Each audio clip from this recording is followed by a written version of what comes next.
I'm Caitlin Harper, 25, a software developer from Austin, Texas. Not long ago, I returned from a week in Berlin, eager to sink into my familiar bed after the long flight. But as I stepped inside the house, everything froze.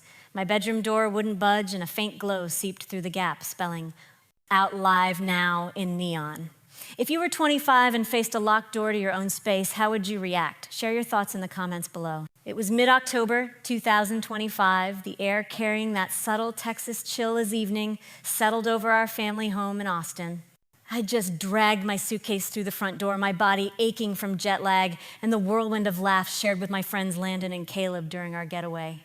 Berlin had been a breath of fresh air, cobblestone streets, late-night talks over coffee, a temporary escape from the brewing storm back here. All I craved was the quiet of my room, maybe firing up my laptop to tinker with some code before sleep claimed me. But that locked handle changed everything. I twisted it again, thinking it must be some mix-up, perhaps a stuck mechanism from disuse. No give. Then the neon caught my eye, pulsing softly like a heartbeat through the narrow slit.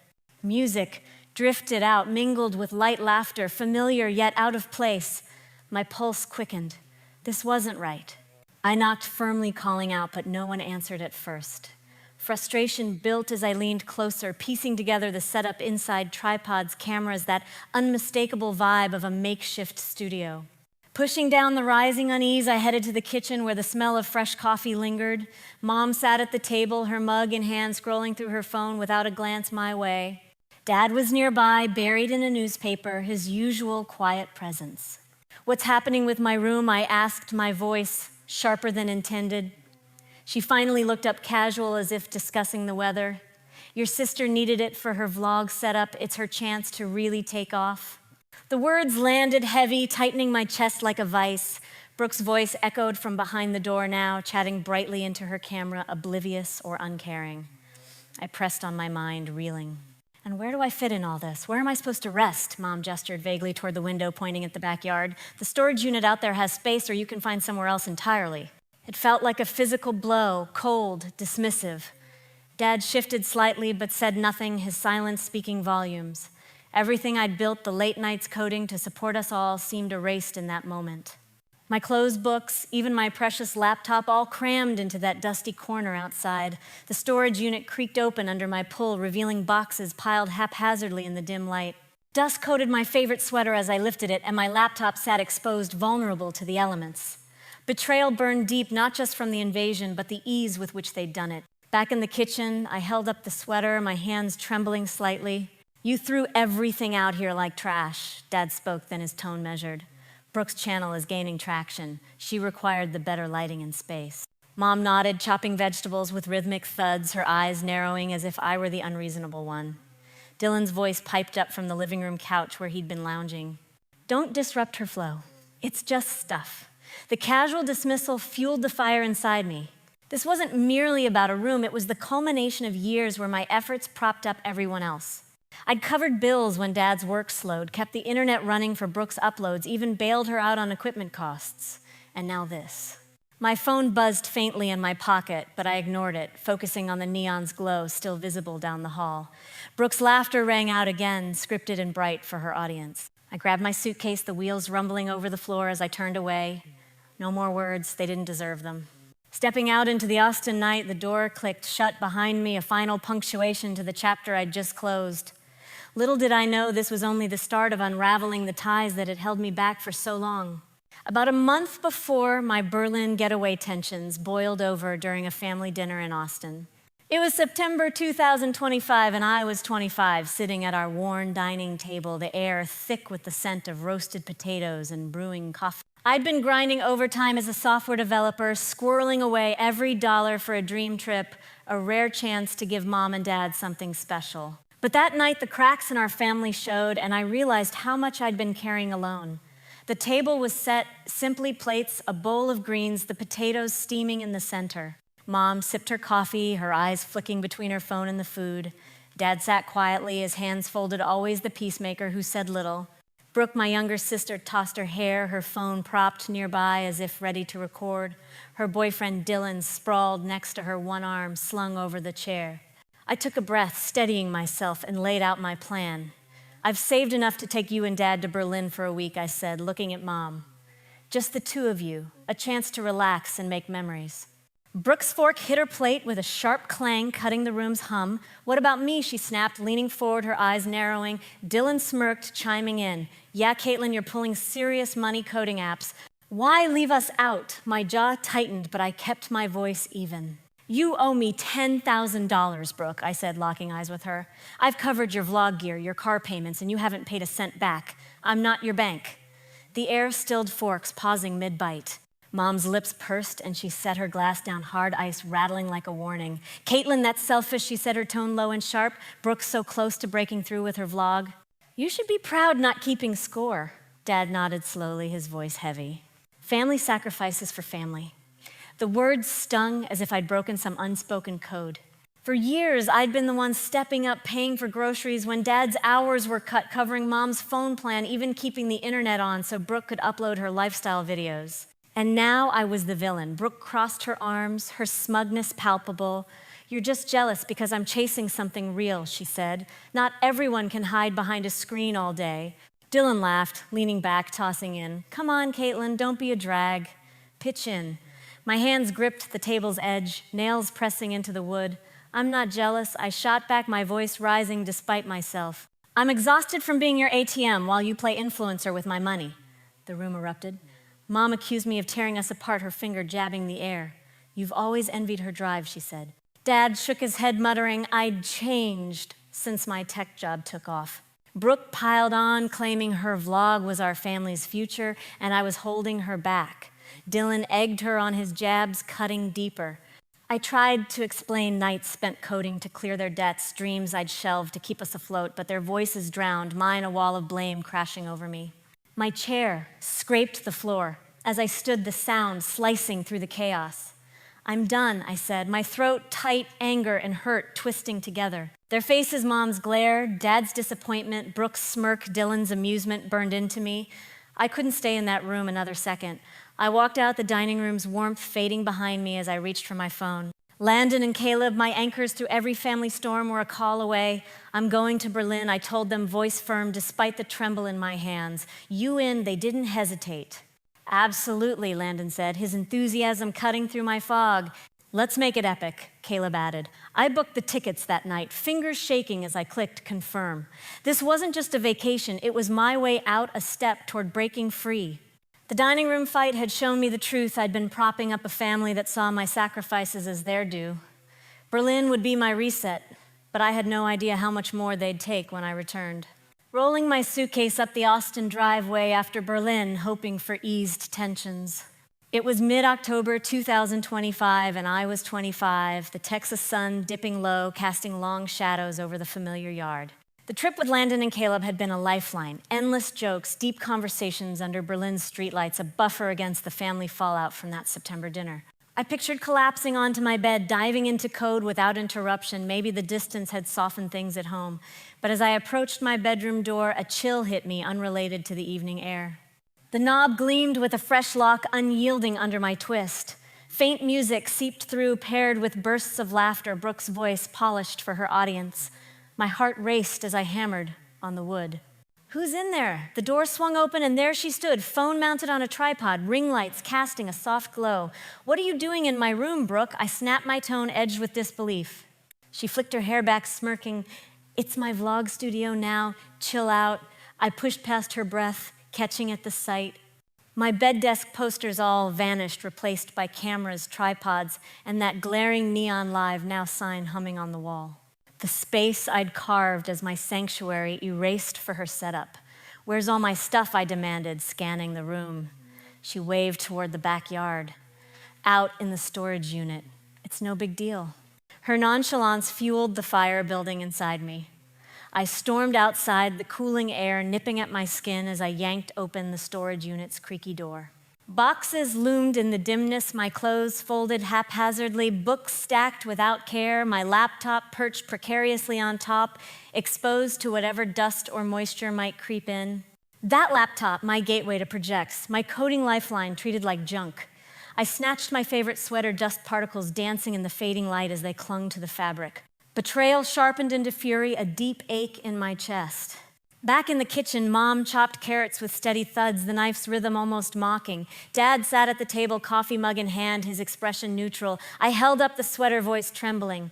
"What's this about?" Dad spoke first, his words soft yet unyielding. "Brooke's channel is picking up steam. She needed the room for better production." I blinked, stunned. "So you just dumped everything out here?" Dylan rose from the couch, finger jabbing toward me. "Don't sabotage her hustle. It's temporary." Mom paused, her chopping eyes narrowing. "Where do I sleep now?" I asked, volume climbing. She pointed out the window again to the storage unit. "Make do there or find your own place." The finality cut deep like a door slamming in my face. I stood there, reeling, the neon's hum, faint but persistent from down the hall. Brooke's laughter filtered through, once more scripted joy for her viewers. My laptop, still in my arms from the storage unit, chimed with an incoming email. Hands unsteady, I opened it from Ryan, a fellow coder I'd connected with online. The message blurred at first. "Caitlin, your app's source code is posted on a forum linked from your sister's vlog account. It's spreading fast." My vision cleared, but the world tilted. Months of work, that side project aimed at a $60,000 contract now out there for anyone to swipe. Brooke had accessed my laptop during my absence, leaking it to undermine me. The betrayal crystallized not just my room, but an attempt to dismantle my career. I charged back to the studio, my old room voice raw. "Brooke, you stole my code." She adjusted her camera without meeting my eyes. "You left it unlocked." "Not my problem."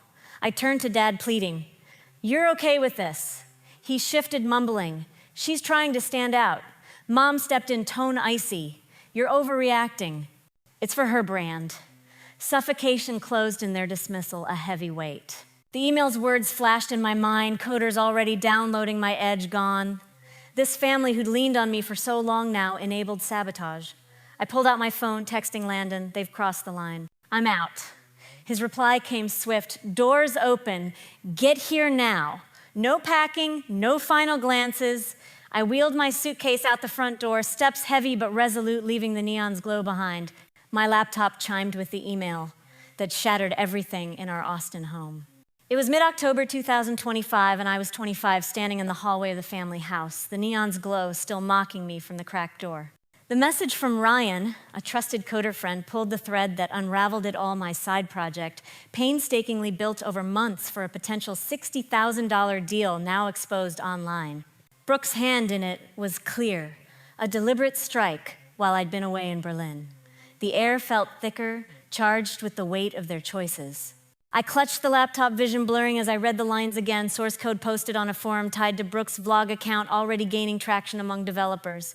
My breath came short. This wasn't accidental. She'd accessed it from the storage unit, or perhaps before they moved my things, turning my absence into opportunity. Fury surged raw and unchecked. I marched back to the studio, my former room, where Brooke fiddled with her camera angle lights, casting harsh shadows. "Brooke, you stole my code," I shouted, voice cracking with the strain. She glanced up briefly, then back to her setup. "Not my fault, you left it open." Her shrug dismissed it as if my work were a trivial thing. I spun toward Dad, who lingered in the doorway, his posture uneasy. "You're letting her get away with this." He shifted his weight, eyes dropping. "She's just trying to make her mark." Mom entered, then her expression, icy arms crossed. "Caitlin, you're making a mountain out of nothing. It's helping her brand stand out." The room spun slightly, their words, a barrier I couldn't breach. This went beyond the room takeover, the dusty storage unit. It was an attack on my future. Coders downloading my algorithms, my innovations free for the taking. I'd poured nights into that app, balancing it with overtime to support the family, only for them to enable this sabotage. Betrayal closed in, suffocating like walls pressing tighter. I stepped back, phone in hand, thumbs flying over the screen to text Landon again.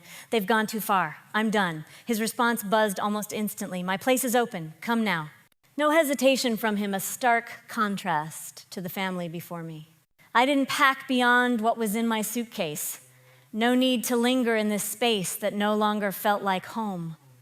Brooke returned to her camera, Mom to her chopping, Dad to his silence. Their indifference sealed it.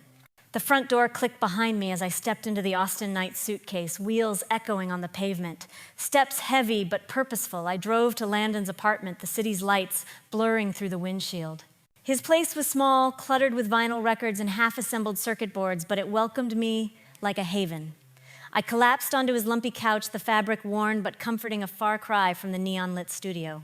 Over coffee the next morning, the spark of freedom flickered amid the ache. Landon slid his laptop across the table, pulling up rental listings. "You need your own spot," he said, his support unwavering. The weight of leaving pressed on, but here with a friend who'd always had my back, I felt the first stir of possibility. No more enabling, no more being the family's crutch. This couch was temporary, but it marked the start of reclaiming what was mine. Crashing at Landon's small Austin apartment, I began piecing together my new life. It was late October 2025, and I was 25. The Texas days still warm, but hinting at cooler evenings ahead. The lumpy couch had been my temporary refuge since walking out a space filled with Landon's scattered vinyl records and unfinished circuit projects. But that morning over steaming coffee, the path forward clarified, no more relying on family whims. It was time to claim my own ground. Landon sat across from me, his laptop open, scrolling through listings with focused intent. "You've got the skills and gigs to afford something solid," he said, sliding the screen my way. Caleb arrived soon after, armed with a detailed spreadsheet of options under $1,800 a month. "No way you're bunking here forever," he teased, his grin lightening the mood. Their support wrapped around me like a safety net, a stark difference from the family's cold dismissal. We pored over the options, narrowing to a one-bedroom near downtown Austin, hardwood floors, a tiny patio, rent exactly $1,800. "This one's perfect," I said, voice steadying with each click. Landon clapped my shoulder. "Let's tour it." That afternoon, we met the landlord, a straightforward man named Carl, who guided us through the empty rooms. Sunlight poured in, warming the space, and I envisioned my desk by the patio laptop humming without fear of intrusion. "I'll take it," I told Carl, signing the lease on the spot, the pen scratch, a declaration of independence. No more dusty storage units or neon invasions. This was mine. The next day, Landon and Caleb helped haul thrift store, finds up the stairs, a cozy couch, a sturdy desk, bookshelves that wobbled at first. Caleb joked about the shelf's lean. "This screams developer style," he laughed as we tightened screws and arranged the pieces. By evening, the apartment transformed, plants on shelves, manuals lined up the patio, beckoning for late-night thoughts.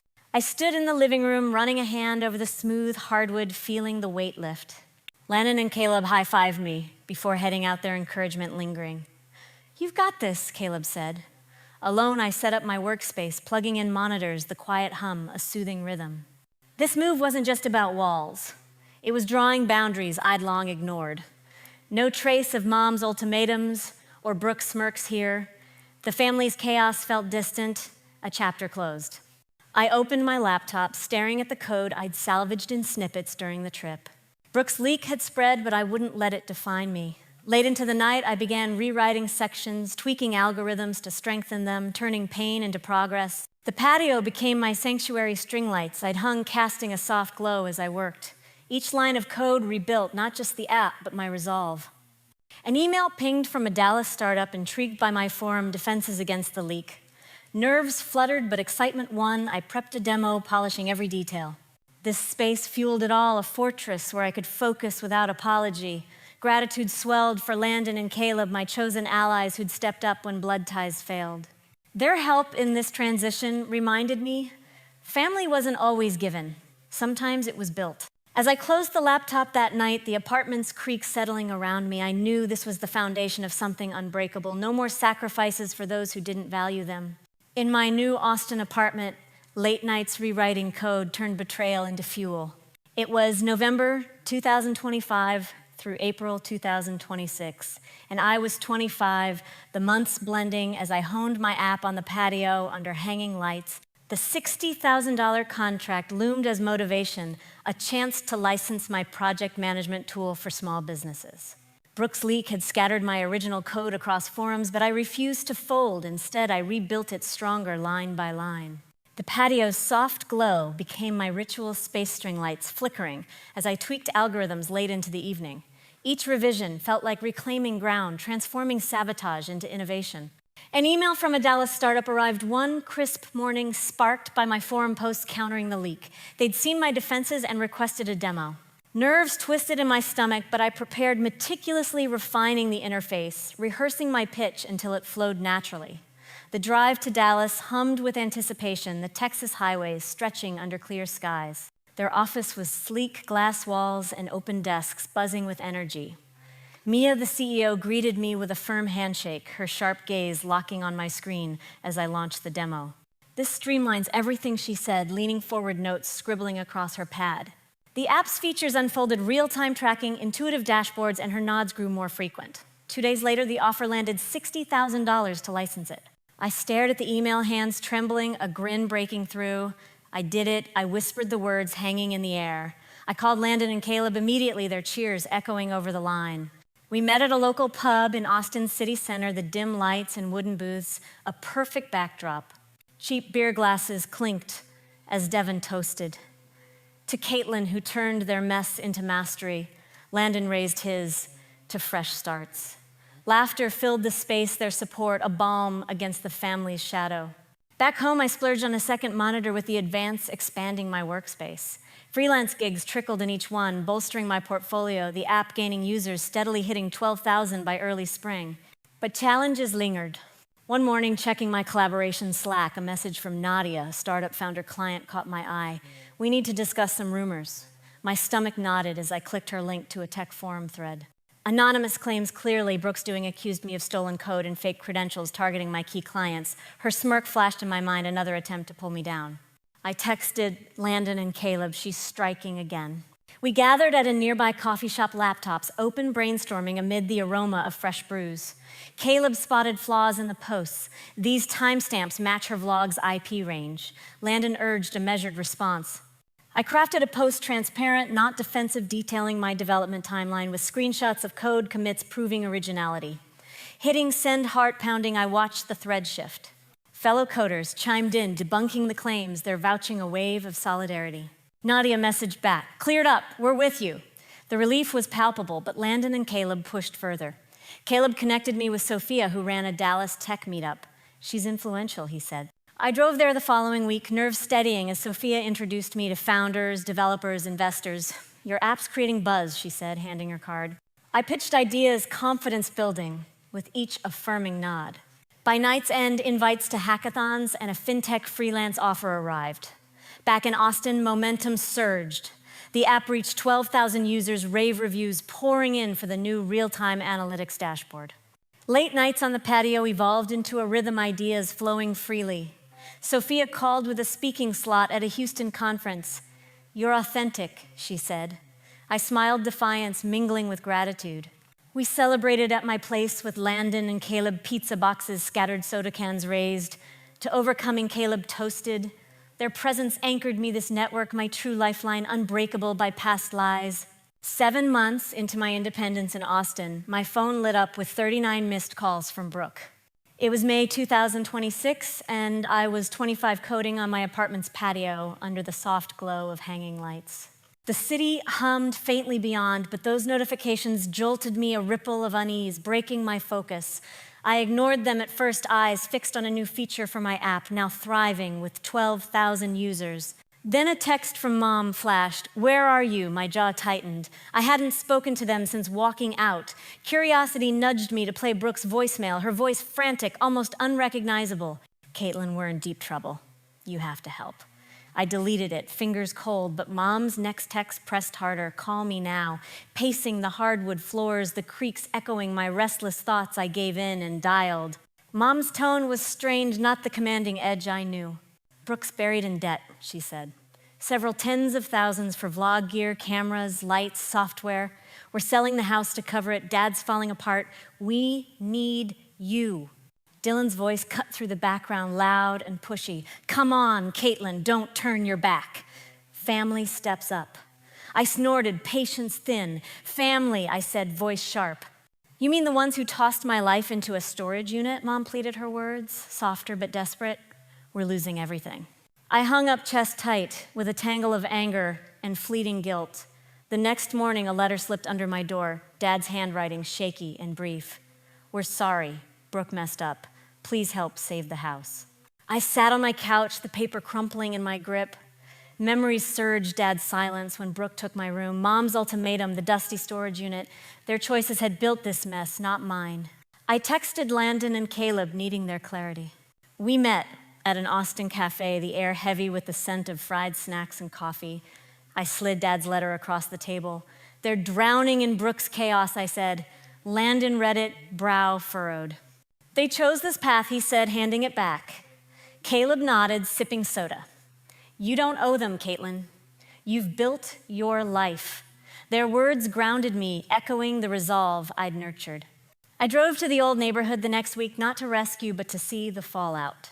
A for sale sign stood stark in the front yard, the house smaller, sadder than memory painted it. Brooke was outside, loading boxes into a van, her face, pale eyes hollow. She saw me and froze. Caitlin, please, she started, voice cracking. I didn't mean for this. I held up a hand, keeping distance. You chose this, Brooke. You leaked my code, trashed my work. Mom stepped out, eyes red, her usual firmness gone. We're family, she said, almost a whisper. Dylan appeared, arms crossed, voice grating. Don't walk away now. Dad lingered by the door, shoulders slumped, silent as ever. I shook my head. You walked away first when you gave her my room, when you let her sabotage me. My voice stayed steady, the weight of their actions clear. I turned back to my car, hands firm on the wheel, and drove off the for sale sign fading in the rear view. Back at my apartment client, emails weighted my app's dashboard, humming with new user feedback. Their crisis wasn't mine to fix.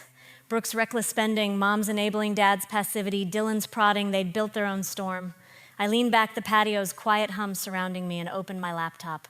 The app's success now at 18,000 users was my focus, my future. No neon signs or family pleas could pull me under now. My Austin apartment now fully my fortress with my app soaring past 18,000 users.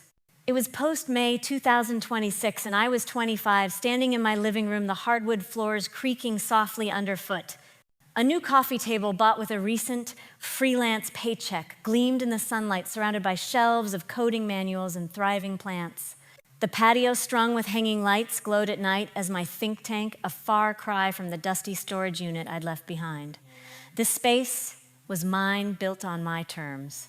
One afternoon, scrolling a local news feed, I stumbled on a post about Brooke. Her vlog channel had collapsed, demonetized, after sponsors fled amid her reckless spending scandals.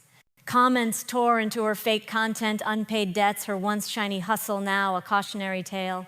A flicker of pity stirred, but it faded fast. She'd chosen her path just as I'd chosen mine. A mutual friend mentioned Dylan had bailed, leaving Mom and Dad in a cramped rental on Austin's outskirts, a shadow of our old home. I didn't reach out. Their world was no longer mine. My focus stayed on the work pouring from my laptop. A consulting gig with a new startup had landed my app's clean interface, earning praise from beta testers. At a Houston tech conference, I met developers eager to collaborate their ideas, sparking over coffee. They invited me to an open source project fueling late-night coding sessions on my patio. Each email from clients, each hackathon invite felt like a brick in a foundation no one could shake. Sophia, the Dallas meetup leader, called to confirm a speaking slot. You're the real deal, Caitlin, she said her words, a quiet nod to my journey. One evening, pizza boxes scattered across my table. Landon and Caleb raised soda cans and a toast. To kicking it, Caleb grinned. Landon laughed, to leaving the chaos behind. Their support unwavering since that first couch crash anchored me. This network, Sophia and Nadia, the coders, had become my lifeline, not the family who dismissed me. I leaned back, a mug of tea, warming my hands, reflecting on the year. I'd lost blood ties, but gained freedom, confidence, a community that saw my worth. Sitting on my couch, the idea for a video took root. Not for revenge, but to share, to connect with others who'd faced toxic ties. I set up my camera by the patio, the lights casting a soft backdrop. The words came raw, honest. I spoke of the storage unit, the code leak, the family's betrayal, and how I rebuilt.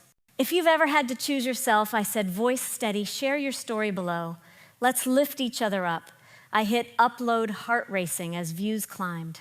Comments flooded and strangers sharing their struggles, thanking me for speaking out.